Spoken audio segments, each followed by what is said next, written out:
uniforms, but shoes cost way too much. And so that was the well that we were at. You could just turn it on, fill it up, and walk back. And you see on the bottom, those two girls are holding babies who are kind of laid on them. Those two had really bad, like really bad fevers. Some of the Ugandans told us if they get heavy and tell us, we will need to bury them, which was how can little children be at the point where adults are saying if they die, you have to let us know.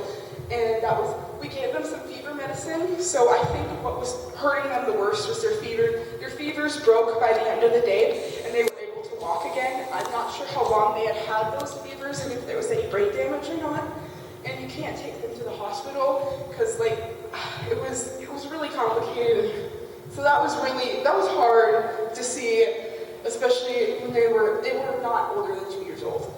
So you can go to the next slide. So we did help them with their fevers. And so this is just more of the foot washing and pictures of some of the kids that were there and the shoes that were there. And the kids would just gather up and they would just be like, ooh, Zungus, because that's their term for white people. And that was really cute because they would just be, a lot of them would come to the foot washing just to see white people, which was a little weird because, you think of white people, like we're the majority, not in Africa. So that's me and one of my friends washing feet together. And so you can flip to the next slide. And here's just some more washing. In the bottom right corner, after we got done washing their feet with some of the kids, and we had to keep some of the crowd busy too, we would play games with the kids, and we'd play Goat Goat Sheep, which is basically Duck Duck Goose, but goats and sheep, and you still run around in a circle.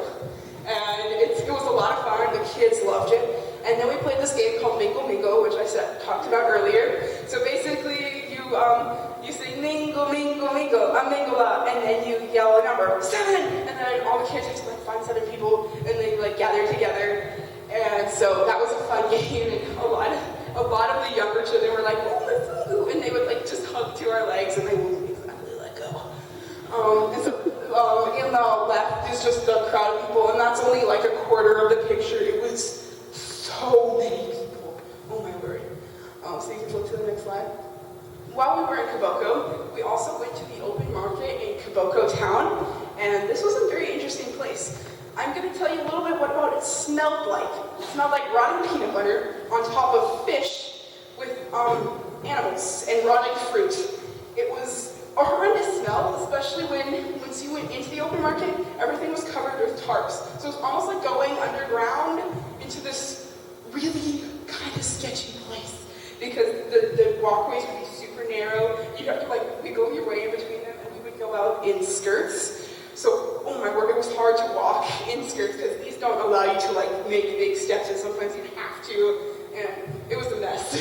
But we got some things there, we got a lot of food there. I know they tell you to not get food from the open market, but we were there so long, and our leaders knew how to take care of it. And so there's up in the top right, there's a lady selling bananas, and let me tell you, Uganda had so many bananas. It was not uncommon to see 4 or 5 trucks filled to overflowing of bananas pass by where you were. It was crazy. The bananas were amazing. I cannot eat one back in America without thinking ooh, that's nasty. And I also got a lot of mangoes in the open market, which were super good. I haven't eaten one back in America because I know I'd probably cry because the mango would not be as good as it was in Uganda.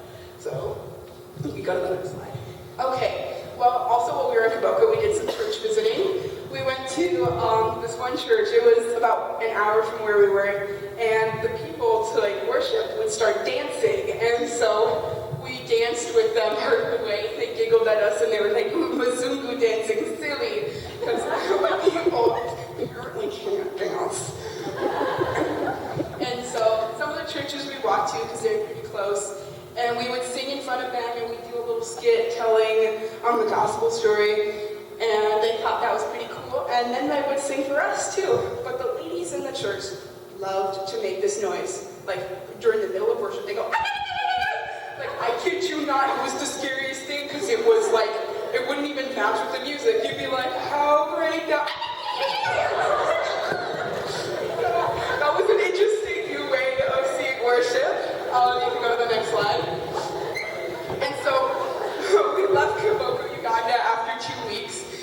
And I think we went on like a 10-hour bus ride to Bogoi, Uganda. And Bogoi, Uganda was the most beautiful place in the world. If you flick the slide, I'll show you where it is. So we went from the top of Uganda to Lake Kyoga, or Nyoga, depending on your accent and what language you speak. And so we were right there on the lake.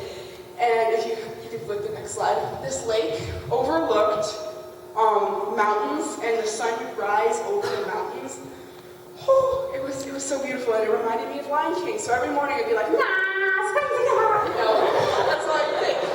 And so where we were right next to a little fishing village, and it was really cool because the people there were super nice, but there were so many animals, like herds of goats and cows would just like come parading through the village, and we're like, what? And these cows had huge horns. You always thought they were going to charge you, but they weren't. Because they were nice cows for the most part. And so, yeah, so most of the people went out on the lake for the day, they got the fish, and they went back in, and they dried them or cooked them or whatever they did with them. And so you can go to the next slide. And so we had to go, the well for this place was about a mile away. And so it was a pump well. The well in Kaboko was a turn well, and you could just turn it and it had water. And the well in Bogoi, you had to like pump, and it would take 100 pumps to fill up one of those yellow oil buckets. And pumping that well was not easy because it would like, as you go up, it would like jerk as you went down, and it was kind of hard to push. And I thought it was crazy, but one of the girls who had been to Africa before said she had pumped full 27 of those yellow buckets in a row, which in total equals about 2,700 pumps. I have no idea how she could have done that. That's insane. And so some of the kids went on a boat ride to get some water for bathing and like washing clothes. And I played guitar with some of the kids and taught them 10,000 Reasons and Good Father. And so that was really cool. You can go to the next slide. And on Sunday, we went to this super cool place. It was called the Tarp Church. I know it doesn't look like much. It was just a church with old logs put up and a tarp draped across it to keep out the rain. But it was the most beautiful worship service I have ever been to, and they didn't have instruments except for like an old cinder block that they would tap. But that worship was so amazing. Everybody knew all the songs, and they sang one of the songs that we knew in their language. And it was just an amazing place of worship, and like it just really proved to me that worship isn't necessarily needed to be held in a church. And the church comes in all different forms with all different people. And it was just a beautiful reminder of that worship is not necessarily confined to four walls of the church. So while we were also at Bogoi, we met this beautiful little puppy called Alice the dog. We called her Alice. And we first got her, she was super skinny, she was just the most adorable puppy. And so we took care of her, and after 5 days, she got some more meat on her, and she was obviously eating and looking so much healthier. And so she was a really big part of our team. She really helped. A lot of the girls were struggling with homesickness and stuff, and the little dog just helped get rid of all that homesickness and all that fear. And so she was a little important part of our team.